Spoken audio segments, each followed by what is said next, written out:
Maria Montessori once said that everyone should begin his day by making his own bed. I think everyone's day should begin with being introduced by Rick Winall. It's gratifying and inspiring. Thank you, Rick. Before I begin the talk that I prepared to deliver to you today, there's something I must tell you. My talk was written over the summer as I reread Montessori and thought about her work and its relation to the problems of her time and of ours. I hope to inform and perhaps even inspire you, mostly with the story of her life and in her own words. Then, yesterday, I found myself upstaged, my best lines stolen. To my chagrin,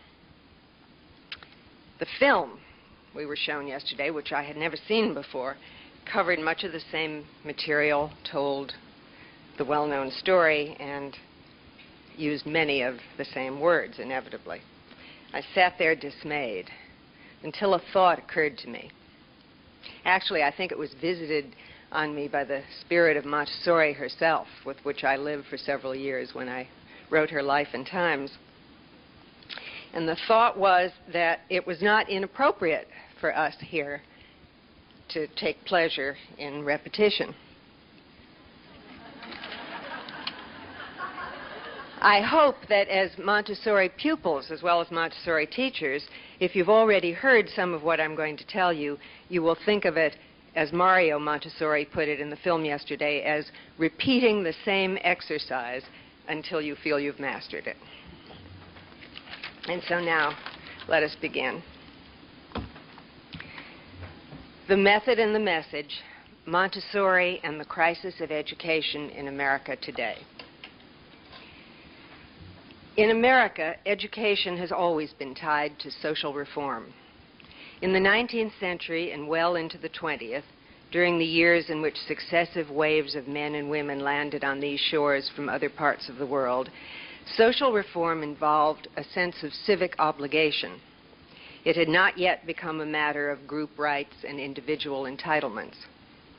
This was a nation of immigrants in which the purpose of education was thought to be twofold: to enrich the lives of the more fortunate, while helping to socialize and Americanize the newly arrived urban poor.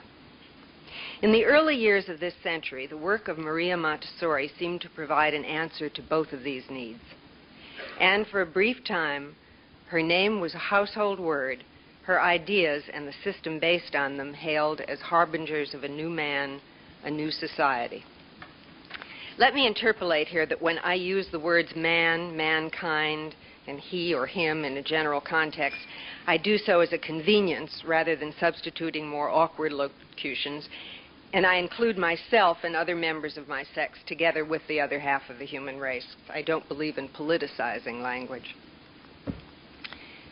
Today, 3/4 of a century later, Montessori the person is all but forgotten in this country, although her ideas permeate every nursery and primary schoolroom.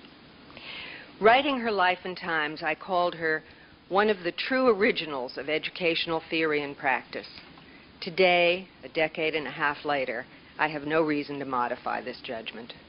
Although not acknowledged as such, she remains a powerful, significant, and ubiquitous influence in early childhood education throughout the world, particularly in this country. To see how this is so, I propose to trace some historical developments, to show where we are now, and to suggest where Montessori fits into all of this. The two outstanding issues of our time in the area of social reform have been the position of women and that of the poor and disadvantaged, those effectively disenfranchised by a society whose ideals commit it to equality. They were the problems of Montessori's time, too. How she responded to each tells us something about her and also something about us in our time. Public education for women was a new phenomenon when Montessori entered school in Italy in the 1870s.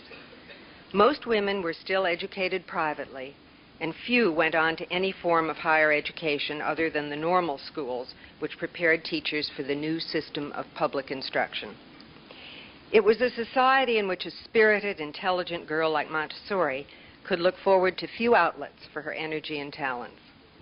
Instead of demanding that the world change, Montessori started out by changing her own world. She did so with the independence she would later make the cornerstone of her educational system, which had as much to do with the development of character as with cognition. Maria Montessori was not a doctrinaire feminist. Rather, she lived the doctrine she espoused. In her own life, she broke down the barriers between traditional male and female roles as she would the distinctions between orthodox and liberal, theoretical and practical. She was a rebel, but rebellion for her was never merely negative, destructive. It meant to replace something unsatisfactory with something better. She came to believe that social progress could only be achieved through the education of young children, and she started with herself, and with the aim of realizing her own potential to the fullest. She never saw herself or presented herself as a victim, not of society, of historical forces, or of men. She simply set out to overcome whatever obstacles faced her. She knew that her own achievements were a more eloquent statement than any rhetoric about the rights of women. She articulated the potential of women by demonstrating it in her own life, and, having transformed herself by means of her own education, would go on to seeing the school as the environment in which all of mankind would be transformed, all of society perfected. When Montessori went to school, boys and girls were separated at 3rd grade. She was a studious child, a voracious reader, interested in mathematics, highly unusual characteristics in a time and place where girls were expected to concentrate on women's work, which meant such domestic arts as needlework. The few girls who went beyond elementary school pursued the classical course.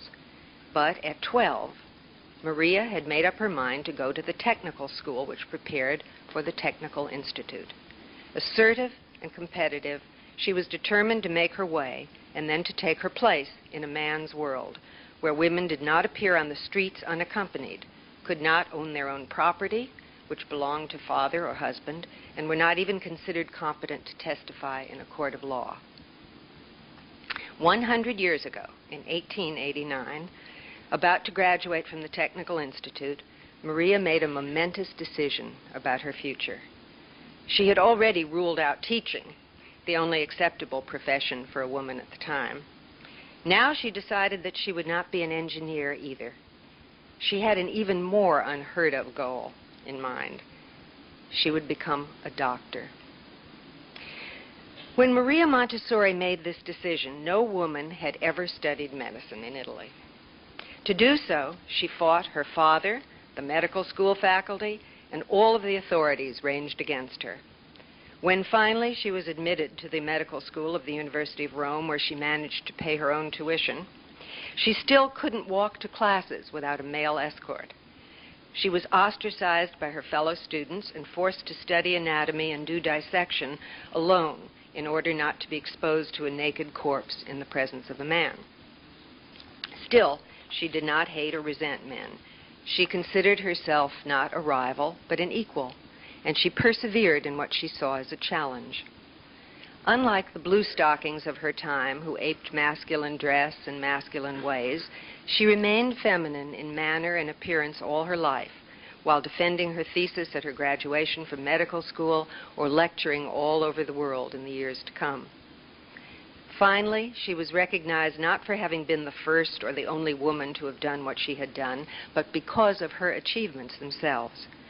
And in the school of her design, no distinction was made between the roles of girls and boys, both of whom were expected to carry out the exercises of practical life, no longer women's work, any more than intellectual effort was only man's. She was not anti-family, nor did she set herself against any of the traditional arrangements of society. She wanted only to extend them, not to completely turn them around. If Montessori's feminism can be characterized as more exemplary than doctrinaire and more constructive than militant, what can we say about her thinking on social reform having to do with the disadvantaged? As a Catholic, she was naturally concerned with man's obligations as well as with his rights. She came out of a 19th century tradition of community responsibility for the poor in the form of philanthropy, which was not yet an impolite word. Passionately committed to social reform, she saw the disadvantaged neither as passive recipients of others' largesse, nor as militants entitled to the fulfillment of their demands at the expense of others. It was her unique insight, and it applied to adults in a society as it did to children in a school, that the individual's basic right was that of autonomy, his basic satisfaction that of accomplishment, the basic process in life that of effort expended in the service of attaining one's goals for oneself. It was an insight that came to her one moment in an insane asylum, in a room full of children labeled as idiots at the time. Like all such significant moments, it was actually the convergence of the strands of a lifetime up till then. After her triumphant graduation from medical school, Montessori worked at the psychiatric clinic of the University of Rome, where her responsibilities included visiting the local asylums to select suitable patients for treatment at the clinic. On one of these visits, she saw so-called feeble-minded children who were confined in a room with nothing at all to occupy them between the meals, which were the only events that punctuated their days. She found that after their meals, they would throw themselves on the floor of the bare, blank room to grab for the leftover crumbs, touching them, fondling them, mouthing them. And it occurred to her that these children were starved, not for food, but for experience, for something on which to exercise their senses. They had nothing to do, nothing to play with, nothing at all in their environment to use their hands or eyes on. They were, as I have put it elsewhere, grabbing for the only toys that came their way, the only means of relieving the awful boredom.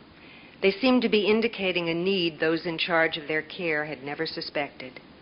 Their minds were not totally useless, just unused. When they found stimulation, they responded.